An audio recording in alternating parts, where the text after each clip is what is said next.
ကောင်မလေးတယောက်ကတော့ရုတ်တရက်ပဲဖန်ပလင်းထဲကိုဘိုးဟတ်တကောင်ထည့်ခဲ့ပါတယ်ကောင်မလေးဘေးကိုအာရုံရနေတဲ့အချိန်မှာတော့ရုတ်တရက်သတိရရှိလာခဲ့ပြီးတော့ဖန်ခွက်ထဲကဘိုးဟတ်တကောင်ကြည့်လိုက်တဲ့အချိန်မှာတော့ဘိုးဟတ်ကမရှိတော့ပါဘူးကောင်မလေးလည်းအရန်ထူးဆန်းနေခဲ့ပြီးတော့ပလင်းကိုအပေါ်မြောက်ကြည့်လိုက်တဲ့အချိန်မှာတော့ပင့်ကူတကောင်ကအဖုံးမှာတွေ့ကပ်နေတာကိုတွေ့ရှိရမှာဖြစ်ပါတယ်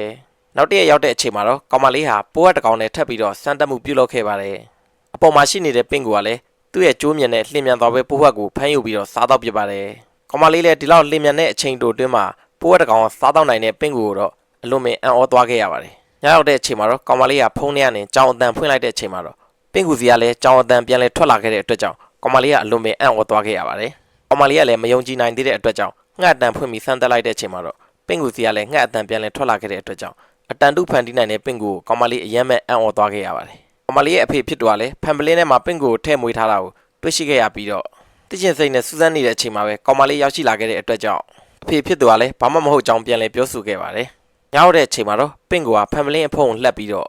့လေထွက်ပေါက်ကနေတဆင့်ထွက်ပြေးလွတ်မြောက်သွားခဲ့ပါတယ်ကျက်သူရွေးရဲ့ရုတ်တရက်အော်တောင်တမိသားစုလုံးကြားခဲ့တဲ့အတွက်ကြောင့်ကျက်သူရွေးကိုလာကြည့်လိုက်တဲ့အချိန်မှာတော့ကျက်သူရွေးဟာ6ကပ်ပြီးတော့တေဆုံးနေခဲ့ပါပြီကျက်သူရွေးပိုင်ရှင်အဖွားဖြစ်သူကလည်းတလိษံကျွမ်းကျင်ပညာရှင်လူမဲအမျိုးသားကိုခေါ်ယူပြီးတော့ကျက်သူရွေးတေဆုံးရတဲ့အကြောင်းရင်းကိုရှာဖွေခဲ့ပါတယ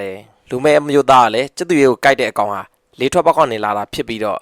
ကျက်သူရွေးကိုကိုက်သွားတဲ့အကောင်တော့တိတိကျကျမသိရသေးကြောင်းပြောဆိုခဲ့ပါတယ်ပင့်ကူဖြစ်သူကလည်းသူ့ရဲ့အိမ်ဖြစ်တဲ့ဖန်မလင်းထဲကိုပြန်လည်ရောက်ရှိလို့နေခဲ့ပါပြီကောင်မလေးဖြစ်သူကလည်းအမြဲတမ်းပင့်ကူစားဖို့ပိုးဟတ်တွေကိုအမြဲတမ်းကြွေးခဲ့ပါတယ်ပယုံလုံးတစ်လုံးဟာပလင်းသားကိုရုတ်တရက်ရောက်ရှိလာတဲ့အချိန်မှာတော့ပလင်းကအရန်ကိုတုံခါနေခဲ့ပါတယ်ကောင်မလေးလည်းပယုံလုံးကိုကောက်ပြီးတော့ပင့်ကူကျိုးမြင်ကိုထိလိုက်တဲ့အချိန်မှာတော့ပင့်ကူကျိုးမြင်ဟာမြည်လောင်ပြီးတော့ပျက်စီးသွားခဲ့ပါတယ်ပလင်းလည်းအရန်ကိုတုံခါနေခဲ့ပြီးတော့အောက်ကိုပြုတ်ကျတော့မဲ့အချိန်မှာပဲကောင်မလေးကအချိန်မီဖမ်းယူနိုင်ခဲ့ပါတယ်ညောက်တဲ့အချိန်မှာတော့ပင့်ကူကအရင်တိုင်းပဲပလင်းထဲကနေထွက်ပြီးတော့လေစုပ်ပိုက်ကနေတဆင့်သူ့အမဲလိုက်မဲ့အကောင်ကိုလိုက်ရှာပါတော့တယ်အန်ဒီတို့ကျူသိနေတဲ့ခွေးကလည်းလေထွက်ပေါက်ကိုတဲတဲမဲမဲဟောင်းနေခဲ့ပါတယ်ပင့်ကူကလည်းဓာတ်ပုံရဲ့နောက်ကနေထွက်လာခဲ့ပြီးတော့ကောင်မလေးတယောက်ရဲ့မျက်နှာကိုကိုက်သွားခဲ့ပါတယ်ပင့်ကူအစိတ်ကလည်းအရန်ပြင်းထန်ခဲ့တဲ့အတွက်ကြောင့်ကောင်မလေးကလည်းနေရာမှာပဲပွဲချင်းပြီးသွားခဲ့ပါတယ်သူမေးထားတဲ့ပင့်ကူကလုံးဝအခြေအနေမကောင်းတော့တဲ့အတွက်ကြောင့်ကောင်မလေးဖြစ်သူကလည်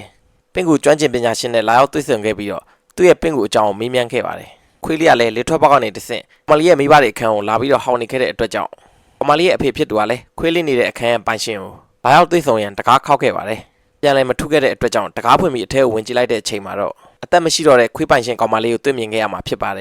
်ကောင်မလေးရဲ့အဖေဖြစ်သူကလည်းအလွန်စိတ်ညစ်နေခဲ့ပြီးတော့သူသမီးမွေးထားတဲ့ပင့်ကူကိုတန်တရားဝင်နေခဲ့ပါတယ်ဒါကြောင့်ပဲပင့်ကူကျွမ်းကျင်ပညာရှင်စီလာရောက်တွေ့ဆုံခဲ့ပါတယ်ပင့်ကူကအချိန်ခဏလေးအတွင်းမှာပဲအရန်ကြီးလာခဲ့တဲ့အတွက်ကြောင့်ကောင်မလေးရဲ့ဖခင်ဖြစ်သူတော့ကြောက်လန့်သွားခဲ့ရပါတယ်ကောင်မလေးရဲ့ဖခင်ဖြစ်သူဟာကောင်မလေးကိုပင့်ကူကိုစွန့်လွတ်ဖို့ပြောဆိုခဲ့ပေမဲ့ကောင်မလေးကလည်းငိုယိုပြီးတော့သူ့ရဲ့ပင့်ကူကိုမစွန့်လွတ်နိုင်ကြောင်းပြောဆိုတဲ့အချိန်မှာတော့သူတို့မိဘနှစ်ယောက်လုံးတော့ကောင်မလေးကြောင့်ပဲပြဿနာတက်သွားခဲ့ရပါတယ်ပင့်ကူကလည်းမှန်ပေါင်ထဲမှာမွေးထားတဲ့အလှမွေးငါးတွေကိုအကုန်စားတော့ခဲ့ပြီးတော့အကောင်ကတော်တော်လေးကိုကြီးမားသွားခဲ့ပါပြီမိဘနှစ်ယောက်ပင့်ကူအကြောင်းဆွေးနွေးနေတဲ့အချိန်မှာပဲပင့်ကူကထက်ခိုးပေါ်ကနေရောက်ရှိလာခဲ့ပြီးတော့ကောင်မလေးရဲ့မိဘနှစ်ပါးလုံးတိုက်ခိုက်ပြီးတော့ဖမ်းခေါ်သွားခဲ့ပါတယ်ခွေးလေးကလည်းအရန်ဟောင်းနေခဲ့တဲ့အတွက်ကြောင့်ကောင်မလေးဖြစ်သွားတော့ဘိုက်စာနေတဲ့အထင်နဲ့ပဲခွေးစာတွေကိုပကံနဲ့ထည့်ကျွေးခဲ့ပါတယ်ခွေးကလည်းအရန်ဟောင်းနေခဲ့တဲ့အတွက်ကြောင့်ကောင်မလေးကသတိထားမိခဲ့ပြီးတော့ဒီထွက်ပေါက်ကိုကြည့်လိုက်တဲ့အချိန်မှာတော့ပင့်ကူကသူ့နားလေးကိုရောက်လာနေခဲ့ပါပြီကောင်မလေးလည်းလှင်းလင်းမြန်မြန်ဗီဒီယိုနဲ့ပိတ်ပြီးကာကွယ်နိုင်ခဲ့တဲ့အတွက်ကြောင့်အသက်ပြီးမှလွတ်မြောက်ခဲ့ပါတယ်ကောင်မလေးဖြစ်သူကလည်းပင့်ကူရဲ့အားနည်းချက်ကိုသိနေခဲ့တဲ့အတွက်ကြောင့်ပယုံလုံးကိုထောင်းရေနဲ့ဖြော်ပြီးတော့အကြံရေတနက်ထဲကိုဖြော်ထည့်ပြီးတော့မိဘတွေကိုကယ်တင်ဖို့ဆုံးဖြတ်ခဲ့ပါတယ်